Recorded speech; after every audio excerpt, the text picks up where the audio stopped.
12। आज हम दो क्वेश्चंस देखेंगे। वो 2 क्वेश्चंस अगर हमारे कंप्लीट होते हैं तो हमारा ये पूरा चैप्टर कंप्लीट हो रहा है। ठीक, तो पेज 154 क्वेश्चन नंबर 12 स्टार्ट करते हैं। Praveen and Deepak were partners in the firm sharing profits and losses in the ratio of 3:1.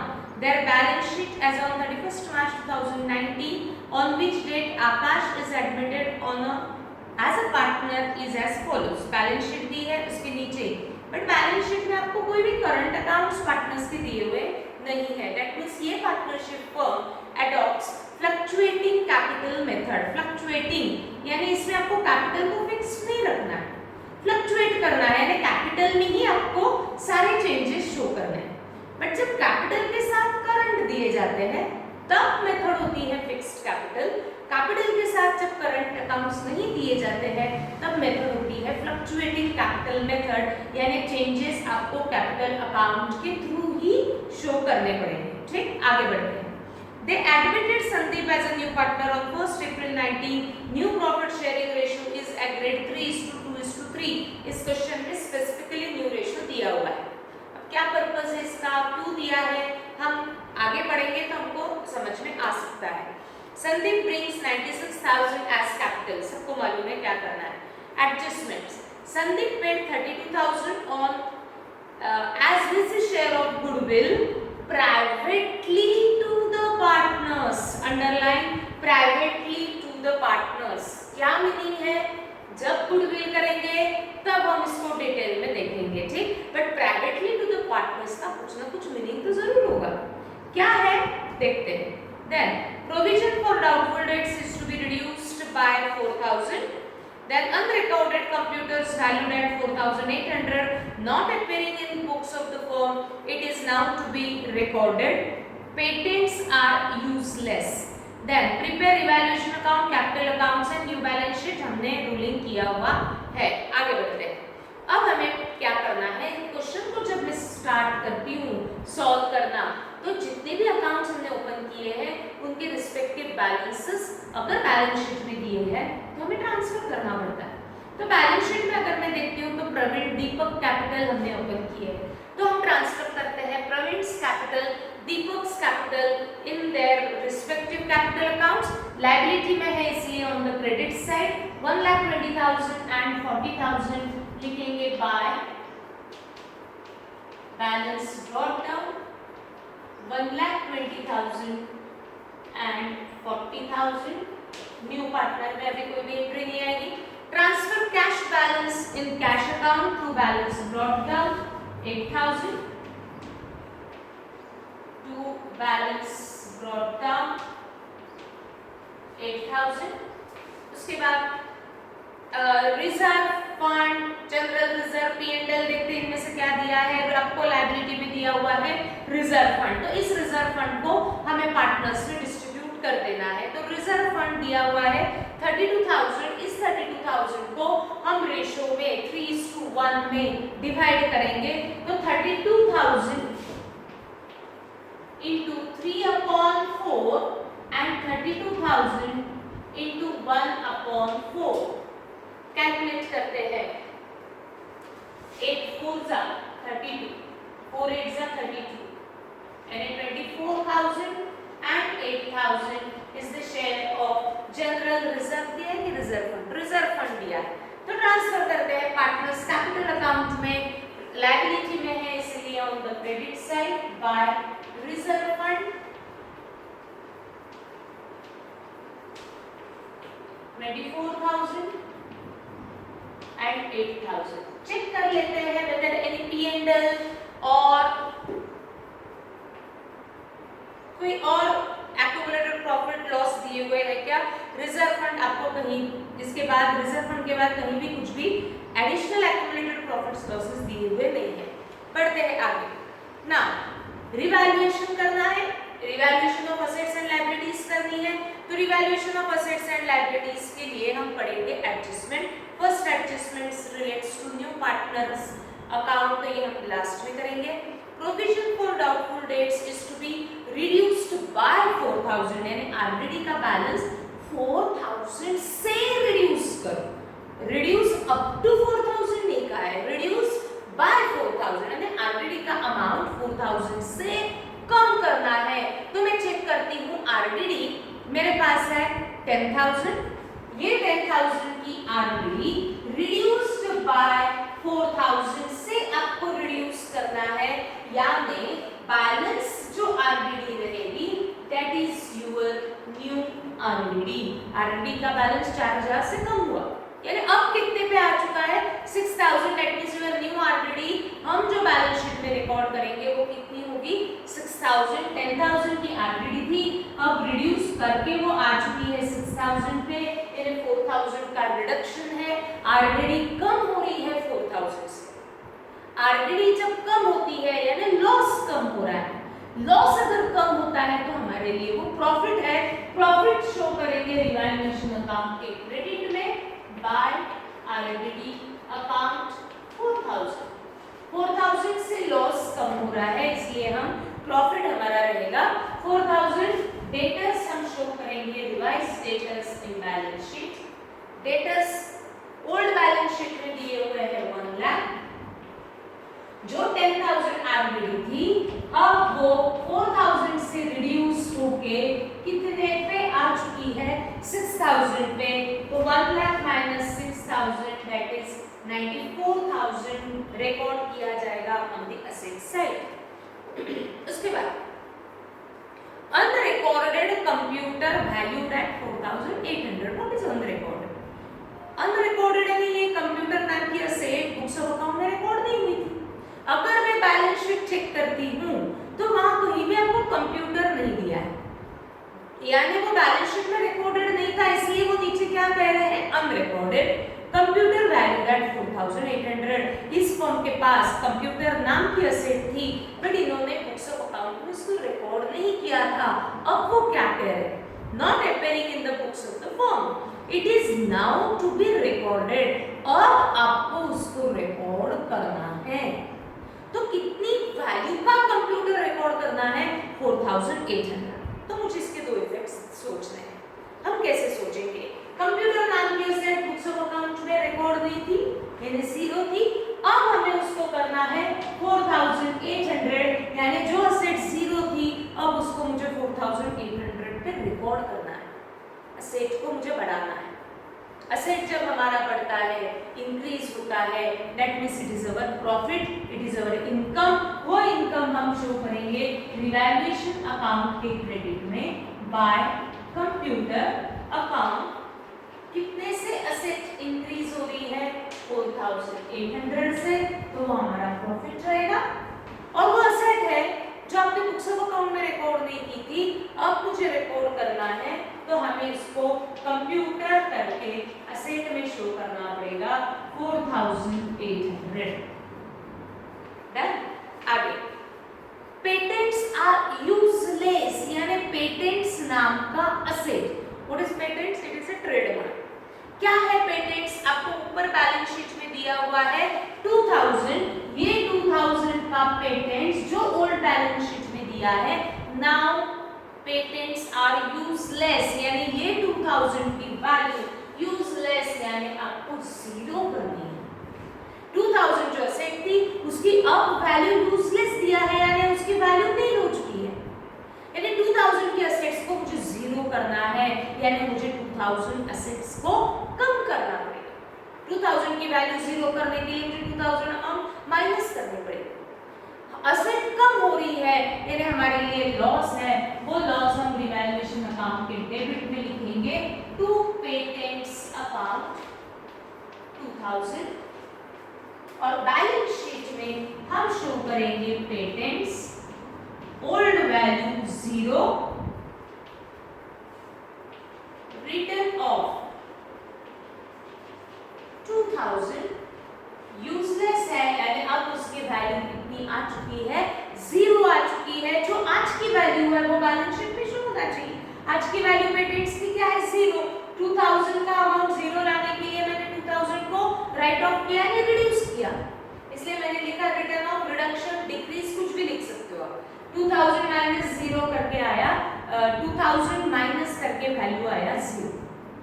ये शो नहीं भी करते हो तभी भी चलता है क्योंकि उसकी वैल्यू 0 है।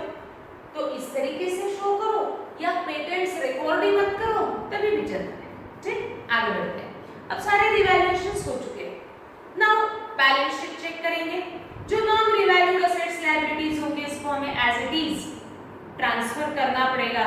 तो लायबिलिटी साइड देखते हैं। क्रेडिटर्स, बिल्स पेएबल, इनमें कोई भी रिवैल्यूएशन नहीं था, फटाफट ट्रांसफर करते हैं। क्रेडिटर्स 60,000,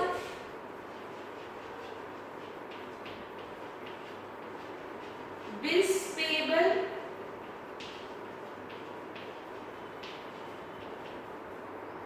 2,000, रिजर्व फंड ट्रांसफर हो चुका है। आउटस्टैंडिंग सैलरी कोई रिवैल्यूएशन नहीं था, एज इट इज ट्रांसफर करेंगे on the liability side. Outstanding salary how much is 6,000, done. Now capitals respective account में ट्रांसफर हो चुके हैं। Then on the asset side debtors, yes revise debtors हमने record कर लिए हैं। स्टॉक कोई रिवैल्यूएशन नहीं था, लिख देते हैं स्टॉक 60,000।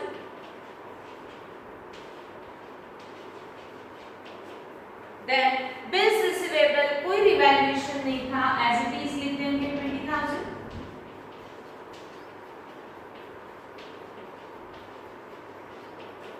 उसके बाद पेटेंट्स की वैल्यू 0 आ चुकी है, हमने रिकॉर्ड कर लिया है। मशीनरी कोई रिवैल्यूएशन नहीं था, एज इट इज रिकॉर्ड करेंगे 80,000। And last is cash balance, cash account में ट्रांसफर कर दिया है। Now close revaluation account, transfer balance of revaluation to partners, capital account in their profit sharing ratio which is 3:1। तो calculate करते हैं। Credit is more, देखने से पता चल रहा है 8,800 is the total of credit side minus 2,000, that means balance is 6,800। 6,800 को हम डिवाइड करेंगे 3/4, 6,800 into 1/4, कैलकुलेट करते हैं।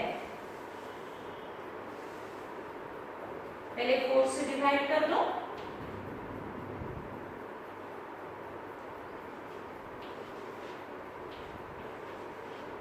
$5,100 and 1,700। ठीक, ये दोनों का शेयर हम लिखेंगे डेबिट में क्योंकि डेबिट की टोटल कम है। फर्स्ट शेयर फर्स्ट पार्टनर का, सेकंड शेयर सेकंड पार्टनर का, Praveen's capital and Deepak's capital.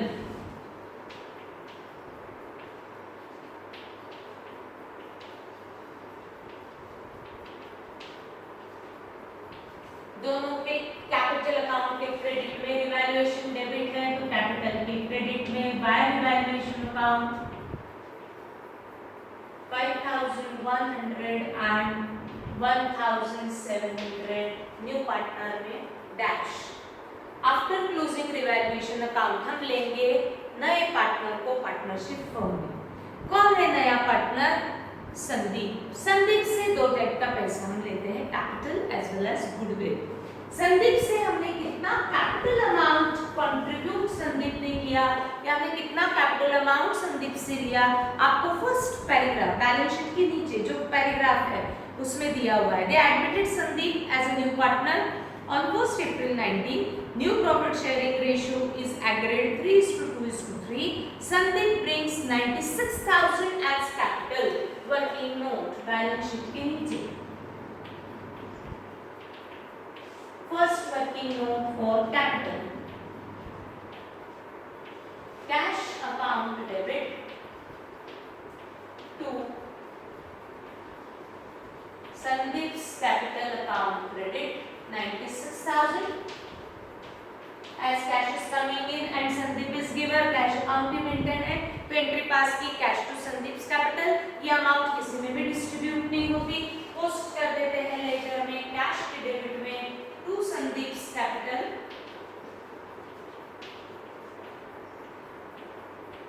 Sandeep के क्रेडिट में by cash.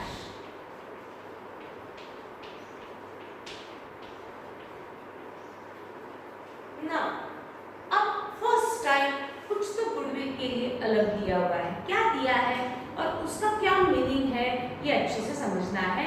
Adjustment number 1, Sandeep paid 32,000 as a share of goodwill. Sandeep ने 32,000 का गुडविल पे किया। किसको दिया? Privately to partners. यानी ये 32,000 उसने क्या कर दिया? प्रवीण और दीपक को तो दिया ही है, बट पेड प्राइवेटली। प्राइवेटली यानी उसको फर्म के बुक्स में, यानी फर्म को पैसा नहीं दिया उसने, वो प्रवीण एंड दीपक को अपने ओन पॉकेट से जो अमाउंट पे किया वो प्राइवेटली पे किया। यानी प्राइवेटली पे किया का मीनिंग है कि इसमें कोई फर्म इन्वॉल्व नहीं है। Firm that is partnership firm और partners, this two are different entities. Firm को अगर पैसा मिलता है तो फर्म उसकी एंट्री रिकॉर्ड करता है, बट यहाँ दिया है कि उन्होंने अपने पॉकेट से, संदीप ने जो अमाउंट पे की वो प्राइवेटली, यानी वो फर्म के बुक्स ऑफ अकाउंट में वो रिकॉर्ड नहीं करेंगे, क्योंकि फर्म के लिए वो पैसा आया ही नहीं। उसने क्या कर दिया? संदीप और दीपक को प्राइवेटली पे कर दिया, यानी उसने 32,000 में से कुछ अमाउंट प्रवीण को पे कर दिया, कुछ अमाउंट दीपक को पे किया, बट उसका कनेक्शन कहीं फर्म से रिलेटेड नहीं है। जब दिया है कि उन्होंने प्राइवेटली पे किया तो उसमें कहीं फर्म इन्वॉल्व होगी नहीं। जब फर्म इन्वॉल्व नहीं है तो उसकी एंट्री फर्म करेगी ही नहीं। उन्होंने आपस में सेटल कर दिए। फर्म को बुक्स ऑफ अकाउंट में फर्म के लिए कोई भी कैश अंदर आ रही नहीं है, कोई भी कैश बाहर जा रही नहीं है, इसलिए इसकी एंट्री फर्म रिकॉर्ड नहीं करेगी। कब? जब आपको दिया है कि उन्होंने प्राइवेटली पे किया तो इसमें कहीं भी फर्म इन्वॉल्व नहीं है। जब फर्म इन्वॉल्व ही नहीं है तो उसकी एंट्री भी फर्म रिकॉर्ड नहीं करेगी, इसीलिए गुडविल की एंट्री इस क्वेश्चन में हम रिकॉर्ड नहीं करेंगे। क्यों? क्योंकि वो सेंटेंस दिया है कि संदीप ने जो गुडविल पे किया है वो प्राइवेटली पे किया है, यानी इसमें फर्म को कहीं भी उसमें लूप में नहीं रखा है, तो फर्म इसमें कोई भी एंट्री पास नहीं करेगी। तो गुडविल मुझे यहाँ इस क्वेश्चन में स्किप कर देना पड़ेगा। क्या कहीं कैपिटल एडजस्टमेंट क्वेश्चन में दी हुई है? क्या कुछ भी नहीं दिया है। तो हम क्या करेंगे? जो अकाउंट्स ओपन है, रिवैल्यूएशन तो क्लोज हो चुका है, कैपिटल एंड कैश के बैलेंसेस ट्रांसफर कर देंगे बैलेंस शीट में। तो कैलकुलेट करते हैं संदीप, प्रवीण और दीपक के बैलेंसेस। फर्स्ट पार्टनर प्रवीण है तो प्रवीण का क्रेडिट माइनस प्रवीण का डेबिट। 149,100 सॉरी 149,100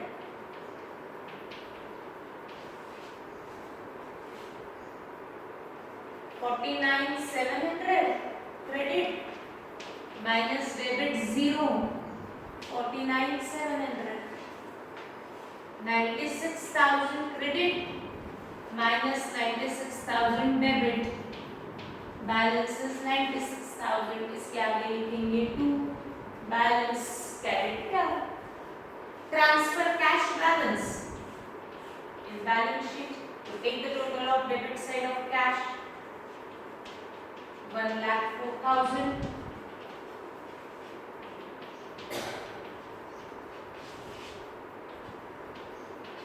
कैपिटल्स लिखे जाते हैं बैलेंस शीट के लायबिलिटी में, तो लिखेंगे प्रवीण्स कैपिटल, जो प्रवीण का बैलेंस है, जो बैलेंस कैरी फॉरवर्ड हो रहा है वो बैलेंस शीट में ट्रांसफर करना पड़ता है। Then Deepak's capital,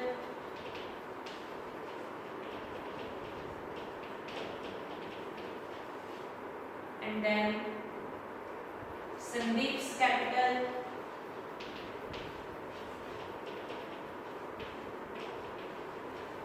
cash balance,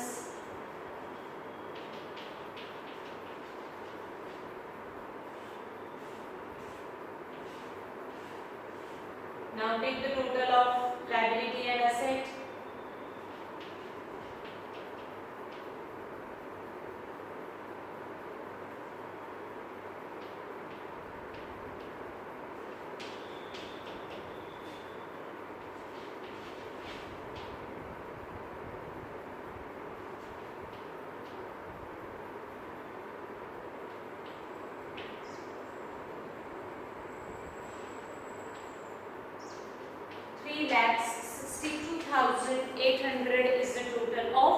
balance sheet.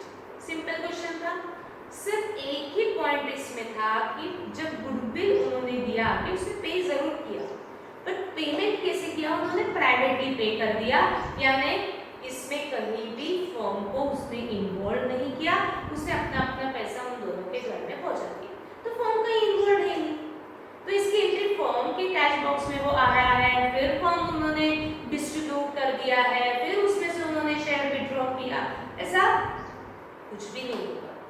तो इसीलिए जब प्राइवेटली पे किया है तो उसकी एंट्री फर्म अपने बुक्स में रिकॉर्ड नहीं करेगी, क्योंकि फर्म उसमें इन्वॉल्व नहीं रहेगी। पेटेंट्स आर यूजलेस, यानी पेटेंट की वैल्यू 0 हो चुकी है, यूजलेस यानी उसकी वैल्यू 0 हो चुकी है, तो उसका बैलेंस हमको रिड्यूस करना पड़ेगा। तो ये एक दो पॉइंट्स अलग थे, बाकी अनरिकॉर्डेड एसेट तो हमने पहले भी कर दिया था, जैसे कंप्यूटर रिकॉर्ड नहीं हुआ, कंप्यूटर रिकॉर्ड करना है, एसेट को रिकॉर्ड करना है, तो प्रॉफिट इस एंट्री या एडजस्टमेंट हमने पहले भी किया था। अब हम बढ़ेंगे सेकंड क्वेश्चन पे आज के, और उसको भी आज ही हम कंप्लीट करेंगे ताकि हमारा ये टॉपिक पूरा आज ही कंप्लीट हो। तो आ जाते हैं सेकंड क्वेश्चन पे, पेज 165 क्वेश्चन नंबर 8, ये हमारा है सेकंड क्वेश्चन, जिसके लिए बोर्ड पे रूलिंग कंप्लीट है। 2 मिनट दे रही हूँ, फास्ट रूलिंग कंप्लीट करो। यहाँ पे आपको दिया है प्रिपेयर P&L एडजस्टमेंट अकाउंट, इसलिए हमने ओपन किया P&L adjustment account. Partners capital account, क्योंकि करंट अकाउंट्स नहीं दिए हैं, दैट मींस ये फर्म अडॉप्ट करती है फ्लक्चुएटिंग कैपिटल मेथड, इसमें चेंजेस हमको कैपिटल में ही शो करने हैं। देन कैश अकाउंट, क्योंकि कैश दिया है, एंड रिवाइज्ड बैलेंस शीट। सबका with in 2 minutes ruling complete हो जाना चाहिए, जल्दी सिर्फ लाइंस ड्रॉ करनी है फटाफट, और हम स्टार्ट करेंगे question, last question of admission. हमने सारे क्वेश्चंस, एक एक क्वेश्चन प्रॉब्लम सेट का और एक्सरसाइज का सब हमने कंप्लीट किए हुए हैं, एक भी क्वेश्चन हमने स्किप किया हुआ नहीं है, ठीक है। तो आपको जब एग्जाम रहता है तब बुक के ही क्वेश्चंस को रिवाइज करना है, बाकी कोई भी एक्स्ट्रा मटेरियल आप प्रेफर नहीं करते हो तभी भी चलता है, बट बुक का हर एक क्वेश्चन हमारा सॉल्व हमारे पास होना चाहिए, ठीक है। करें स्टार्ट करते हैं। सबसे पहले ट्रांसफर बैलेंसेस ऑफ कैपिटल्स फटाफट पोस्ट कर देते हैं। साहिल निखिल 80,000 एंड 1 लाख। अब ये लास्ट क्वेश्चन है तो पोस्टिंग तो मैक्सिमम सबको आता ही है, 80,000 and 1 lakh. New partners column में dash. Transfer cash balance 20,000 in cash account to balance brought down 20,000। Check करते हैं general reserve, reserve fund, P&L, इनमें से कुछ भी नहीं दिया है तो ये स्टेप हमको स्किप कर देना है। बढ़ जाते हैं revaluation of assets and liabilities, जिसके लिए हमें पढ़ना है adjustment. Varad admitted on 1st April 17 on the following terms. Varad was to pay 1 lakh for his share of capital. He was also paid 40,000 as his share of goodwill. ऐसा नहीं दिया है कि उसने गुडविल प्राइवेटली पे किया, यानी उसने गुडविल फर्म को दिया, फर्म ने उस पार्टनर्स में डिस्ट्रीब्यूट किया होगा। आगे बढ़ते हैं। The new profit sharing ratio was 3:2:3. Underline this point. Old partners decided to revalue assets as follows. Fast complete करते हैं। Revaluation building 1 lakh. Check the value of building. 72,000 का building 1 लाख हो चुका है, that means building के ऊपर increase है, asset बढ़ रही है, that means it is our profit. P&L adjustment account के क्रेडिट में बाय बिल्डिंग अकाउंट 28,000 कहाँ से आया है? 28,000 difference between old value and new value. 72,000 का बिल्डिंग 1 लाख हुआ है, यानी 28,000 से वैल्यू बढ़ चुकी है, तो हमने प्रॉफिट 28 है करके हमने P&L एडजस्टमेंट के क्रेडिट में शो किया।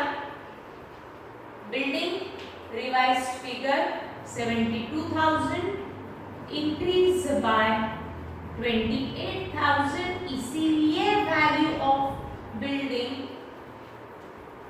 आफ्टर एडमिशन रहेगा 1 लाख। ठीक, आगे बढ़ते हैं। 50,000 60,000 का, फर्नीचर 48,000 हो चुका है। दैट मींस फर्नीचर पे रिडक्शन है यानी लॉस है। P&L एडजस्टमेंट अकाउंट के डेबिट में टू फर्नीचर अकाउंट 12,000 और 60 का फर्नीचर 48 हो चुका है यानी 12,000 का रिडक्शन है। Revised figure of furniture post करेंगे असेट में। Furniture old value was 60,000, decrease, reduction, depreciation कुछ भी लिख सकते हो 12,000। Revised figure of furniture is 48,000. Then debtors 38,000, debtors का ओल्ड वैल्यू इज 40 अब हो चुका है 38, तो 2000 को मैं बैड डेट्स अज्यूम करूं या आरडीडी अज्यूम करूं, तो वहां उन्होंने ब्रैकेट में आपका ये डाउट कंफ्यूजन क्लियर कर लिया। क्या कहता है bracket, in view of likely bad debts, likely bad debts यानी डाउटफुल डेट्स, यानी जो रिडक्शन है उसका रीजन क्या है, आरडीडी है। कितना आरडीडी रहेगा, 40,000 के डेटर्स 38,000 हो रहे हैं यानी 2,000 डाउटफुल है। That means it is our loss. P&L adjustment debit to RDD account 2,000 यानी रिडक्शन जो हो रहा है उसका reason likely for bad debts है यानी आरडीडी है। तो मैंने उस लॉस के सामने आरडीडी मेंशन किया। लिखते हैं debtors, old value of debtors is 40,000 less new RDD 2,000, इसीलिए revised figure of debtors post करेंगे बैलेंस शीट में 38,000। Then it was found that fourth की एडजस्टमेंट सारी हो चुकी है। फिर it was found that there was a liability for 3,000 for goods in March 17 but recorded on 2nd April 17, liability for 3,000 for goods, यानी goods purchase किए होंगे उसकी लायबिलिटी है यानी ये पेमेंट करना बच गया होगा। ये लायबिलिटी बुक्स ऑफ अकाउंट में मार्च 17 का ये ट्रांजैक्शन था बट हमने उसको मार्च 17 इस ईयर में रिकॉर्ड ही नहीं किया। रिकॉर्ड कब किया, नेक्स्ट ईयर। तो अब मुझे इसको जो बुक्स ऑफ अकाउंट में लायबिलिटी रिकॉर्ड नहीं हुई थी उसको मुझे रिकॉर्ड करना पड़ेगा। उस लायबिलिटी का नाम क्या है, लायबिलिटी फॉर गुड्स, इसको ही मैं कहती हूँ क्रेडिटर्स। लायबिलिटी फॉर गुड्स यानी गुड्स के लिए पेमेंट बचा है, लायबिलिटी यानी amount is payable against goods, और गुड्स के अगेंस्ट जो हम पेमेंट करते हैं उसे मैं क्रेडिटर्स कहती हूँ। That means liability for goods simple meaning is creditors 2,000 के creditors not recorded in the books of account, तो मुझे उसको रिकॉर्ड करना पड़ेगा। तो बुक्स ऑफ अकाउंट में मुझे क्रेडिटर्स नाम की लायबिलिटी रिकॉर्ड करनी है जो रिकॉर्ड नहीं हुई थी, यानी ये लायबिलिटी जो 0 थी अब मुझे 2,000 करनी है, यानी जितने भी क्रेडिटर्स होंगे उनमें मुझे 2,000 को और बढ़ाना पड़ेगा। तो लायबिलिटी मेरी बढ़ रही है यानी मेरे लिए लॉस है, तो वो लॉस पहले मैं डेबिट में लिखती हूँ P&L एडजस्टमेंट के। आप लायबिलिटी फॉर गुड्स भी लिख सकते हो या आप क्रेडिटर्स भी लिख सकते हो। लायबिलिटी फॉर गुड्स यानी ही होते हैं क्रेडिटर्स 2,000, मैंने ये 3,000, ये 3,000 के क्रेडिटर्स रिकॉर्ड नहीं हुए थे, मुझे रिकॉर्ड करना पड़ेगा, तो मेरे क्रेडिटर्स बढ़ जाएंगे। तो क्रेडिटर्स में क्या करेंगे, ऐड करेंगे क्रेडिटर्स 60,000 ओल्ड वैल्यू अनरिकॉर्डेड थे, या इंक्रीज भी लिख सकते हो। 3,000 रिकॉर्ड कर लिए हैं, अब वो क्रेडिटर्स की लायबिलिटी हो चुकी है 63,000। ठीक, आगे you are required to prepare, बाकी कोई रिवैल्यूएशन नहीं दिया है। आ जाते हैं बैलेंस शीट में। क्रेडिटर्स रिवैल्यू हो चुके हैं, कैपिटल्स पोस्ट हो चुके हैं, फर्नीचर पे रिवैल्यूएशन था, बिल्डिंग रिवैल्यूएशन था, डेटर्स रिवैल्यूएशन था, closing stock no revaluation, that means no changes, तो हम इसको एज इट इज पोस्ट करेंगे। Closing stock 48,000, cash balance cash account में ट्रांसफर हो चुका है ना। Close P&L adjustment account find out the balance, transfer कर दो ओल्ड पार्टनर्स में 3:2 रेशो दिया है, इस रेशो में हम डिवाइड करते हैं, कैलकुलेट करते हैं। अगर मैं चेक करती हूँ तो credit is more 28,000, balance calculate कर लेते हैं पहले P&L एडजस्टमेंट अकाउंट का।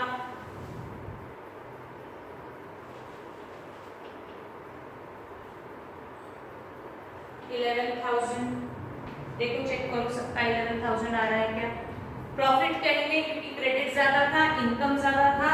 अब इस 11,000 को 3/5 एंड 2/5 में डिवाइड करेंगे क्योंकि रेशो फर्स्ट लाइन में दिया हुआ है 3:2। तो 11,000 into 3/5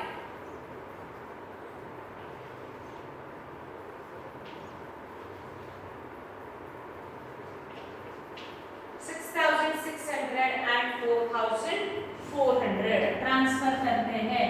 first share first partner का, सेकंड शेयर सेकंड पार्टनर का।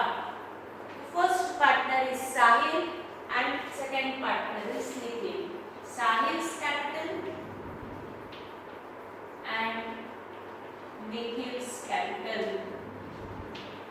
दोनों के क्रेडिट में बाय P&L adjustment account।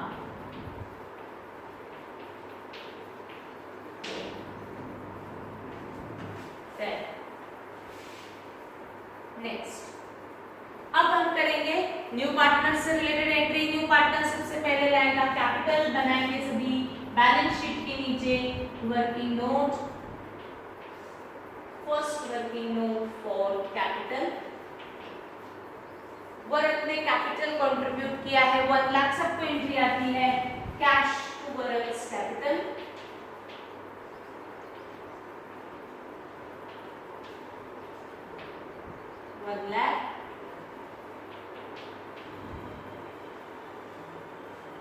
लाया हुआ कैपिटल किसी में भी कंट्रीब्यूट नहीं होता, डिस्ट्रीब्यूट नहीं होता, ट्रांसफर कर देंगे कैश के डेबिट में टू वरद्स कैपिटल, वरद्स कैपिटल अकाउंट की क्रेडिट में बाय कैश। कोई भी डिस्ट्रीब्यूशन की एंट्री पास नहीं होगी। देन गुडविल के लिए रेज नहीं दिया, that means goodwill amount brought in by new partner in business कितना 40,000। तो 40,000 सबसे पहले गुडविल अमाउंट रिसीव की एंट्री, रिसीव होगा कैश में, तो एंट्री पास होगी कैश टू गुडविल। कितना अमाउंट गुडविल करके उसने फर्म को दिया 40,000। मिला हुआ गुडविल फर्म अपने पास नहीं रखती, इसे इमीडिएट पार्टनर्स में डिस्ट्रीब्यूट कर देना पड़ता है क्योंकि ओल्ड पार्टनर्स का ही मेहनत का पैसा है, तो ओल्ड पार्टनर्स में डिस्ट्रीब्यूट होता है। तो डिस्ट्रीब्यूशन की एंट्री सबको आती है goodwill to Sahil's capital to Nikhil's capital.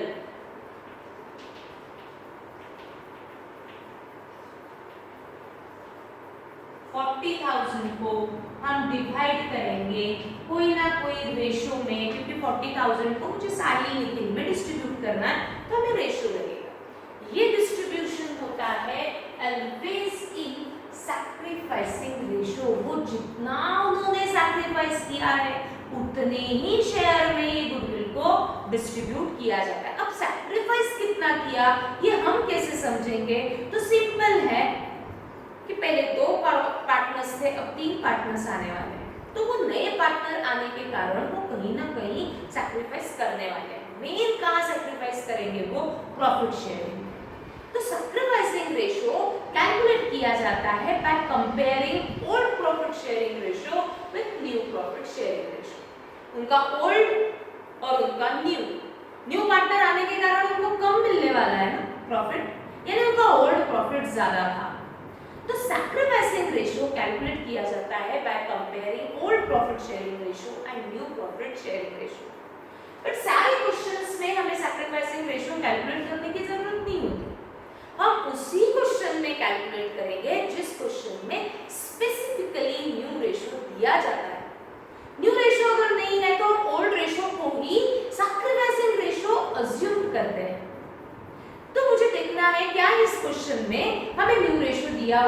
क्या? तो पॉइंट नंबर 3 दिया हुआ है, new profit sharing ratio was 3:2:3। तो न्यू रेशियो जब दिया है तो मुझे कैलकुलेट करना ही पड़ेगा सैक्रिफाइसिंग रेशियो, और इसके नीचे हम कैलकुलेट करते हैं कैलकुलेशन ऑफ सैक्रिफाइसिंग रेशियो।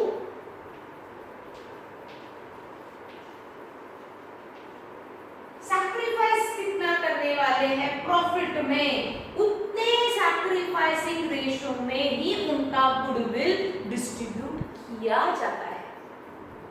ठीक, तो सैक्रिफाइसिंग रेशियो कैलकुलेट होगा सिर्फ ओल्ड पार्टनर्स के लिए, क्योंकि ओल्ड पार्टनर्स ही सैक्रिफाइस करने वाले हैं कि ये न्यू पार्टनर आने के कारण। तो ओल्ड पार्टनर्स कौन कौन है? साहिल एंड निखिल। तो फर्स्ट हम साहिल के लिए कैलकुलेट करेंगे, तो पहले सैक्रिफाइसिंग रेशियो का फॉर्मूला लगाएंगे, ओल्ड और न्यू को कंपेयर करके कैलकुलेट किया जाएगा सैक्रिफाइसिंग रेशियो। तो उनका ओल्ड ज्यादा रहेगा या न्यू ज्यादा रहेगा? उनको ओल्ड पहले ज्यादा मिलता था, अब न्यू पार्टनर आने के कारण कम मिलने वाला है, इसीलिए सैक्रिफाइसिंग रेशियो का फॉर्मूला बनता है old ratio minus new ratio. बड़े अमाउंट से ही हम छोटा अमाउंट माइनस करते हैं, ओल्ड उनका ज्यादा रहेगा, न्यू उनका कम रहेगा, ओल्ड माइनस न्यू। किस किस के लिए कैलकुलेट करेंगे? साहिल के लिए। साहिल्स ओल्ड रेशियो मुझे देखना पड़ेगा, उसका ओल्ड कितना था, तो ऊपर दिया है 3:2, दैट इज फर्स्ट शेयर साहिल का है 3/5। साहिल का न्यू कितना है? तो न्यू है 3 फर्स्ट शेयर, पर डिनोमिनेटर में आएगा तीनों का टोटल 3 + 2 5 + 3 कितना आएगा? 8। डिनोमिनेटर अनइक्वल है, माइनस साइन है, तो न्यूमरेटर माइनस न्यूमरेटर ऐसा हम नहीं कर सकते। डिनोमिनेटर्स अनइक्वल है तो मुझे क्रॉस मल्टीप्लिकेशन से कैलकुलेट करना पड़ेगा उनका रेशियो। कैसे करेंगे? 8 × 3 5 × 3 8 × 3 24 - 15/5 × 8 40, दैट मींस 9/40। मैं इसको सिंपलेस्ट फॉर्म में कन्वर्ट अभी नहीं कर सूंगी, अगर करना भी होता तो मैं यहाँ उसको कन्वर्ट नहीं कर रही हूँ। ठीक, देन निखिल शेयर, यानी निखिल का सैक्रिफाइसिंग रेशियो के लिए निखिल का ओल्ड देखा जाएगा, निखिल का न्यू देखा जाएगा। Nikhil's old ratio was 2/5 minus Nikhil's new ratio रहेगा 2। अगेन उसका शेयर 2 है, बट डिनोमिनेटर में टोटल रहेगी तीनों का total 3 + 2 5 + 3 8। Again denominators are unequal. ठीक है, तो इनको इक्वल कैसे करेंगे? By cross multiplying. 8 × 2 16 - 5 × 2 10 upon denominator में आएगा दोनों का मल्टीप्लिकेशन 5 × 8 40, दैट मींस 6/40। अब डिनोमिनेटर्स दोनों के 40 है, तो न्यूमरेटर का रेशियो लिया जाएगा, दैट इज 9:6। इसको मैं अगर सिंपलेस्ट फॉर्म में कन्वर्ट करती हूँ तो वो 3:2 बाय चांस ओल्ड इतना ही आ रहा है। सारे क्वेश्चन में ऐसा नहीं रहता, सैक्रिफाइसिंग रेशियो डिफरेंट भी आ सकता है, बट इस क्वेश्चन में वो by chance old and sacrificing ratio both are same. ठीक, तो हमको सैक्रिफाइसिंग रेशियो में डिवाइड करना है, एंड सैक्रिफाइसिंग रेशियो हमने कैलकुलेट किया व्हिच इज 3:2। तो डिवाइड करते हैं 40,000 को 3/5 एंड 40,000 को 2/5 कैलकुलेट करते हैं। 24,000 एंड 16,000 इस रेशियो में डिवाइड किया। जब न्यू रेशियो दिया है तो सैक्रिफाइसिंग रेशियो वर्किंग नोट में शो करना कंपलसरी है, और हमने उसको कैलकुलेट करके दिखाया है। ठीक, तो अब हम इसको डिवाइड करते हैं, डिस्ट्रीब्यूट कर दिए। क्या उन्होंने विड्रॉ किया, ऐसा दिया हुआ है क्या? नहीं, यानी ये शेयर अभी भी फर्म के पास ही है। हमने साहिल को बता दिया 40 में से आप 24 लेकर के जा सकते हो, आप 16,000 फर्म में से विड्रॉ कर सकते हो, या आपका पैसा हमने संदीप से ले लिया, सॉरी वरद से ले लिया है। तो अब ये शेयर उन्होंने अगर विड्रॉ किया है तो ही विड्रॉ की एंट्री आएगी, अदरवाइज विड्रॉ की एंट्री नहीं आएगी। विड्रॉ हुआ ऐसा क्वेश्चन में नहीं दिया तो छोड़ दो।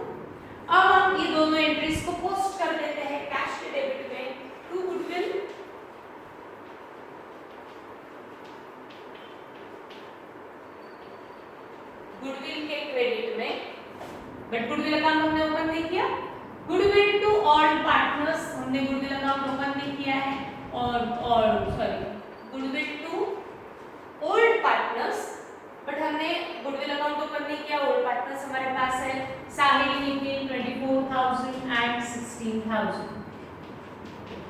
कोई भी कैपिटल एडजस्टमेंट क्वेश्चन में दी हुई नहीं है तो हमें करने की भी जरूरत नहीं है। अब जो अकाउंट्स ओपन है उसका अकाउंट क्लोज करके उनके बैलेंसेस बैलेंस शीट में लेकर के आते हैं। तो सबसे पहले हम क्लोज करेंगे पार्टनर्स कैपिटल अकाउंट। कैलकुलेट सब first partner Nikhil, sorry first partner Sahil, Sahil के कैपिटल अकाउंट का बैलेंस कैलकुलेट करते हैं। 1,10,600 क्रेडिट का total minus debit 0, that means balance is 1,10,600. Then close Nikhil's capital account, find out the balance. Credit total is 1,20,400, debit 0, that means balance is 1,20,400. Find out Bharat's capital balance. Credit 1 lakh, debit 0, that means balance is 1 lakh. Transfer all these balances in balance sheet. Sahil's capital balance transfer होगा 1,10,600. Then Nikhil's capital 1,20,400. Bharat's capital 1 lakh. Find out cash balance. Transfer balance of cash on the asset side, as cash account shows debit balance and all debit balances are recorded in asset side. Cash 1,60,000. Now take the total of balance sheet, liability and asset, दोनों total same होना चाहिए।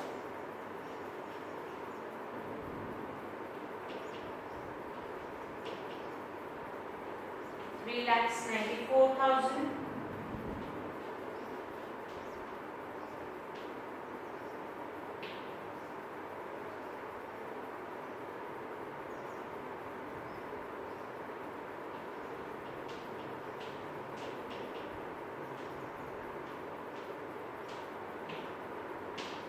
$3,94,000 is the total of balance sheet. यहाँ हमारा question भी खत्म हो रहा है, हमारा टॉपिक भी खत्म हो रहा है। अब मंडे से मैं नया टॉपिक स्टार्ट नहीं कर रही।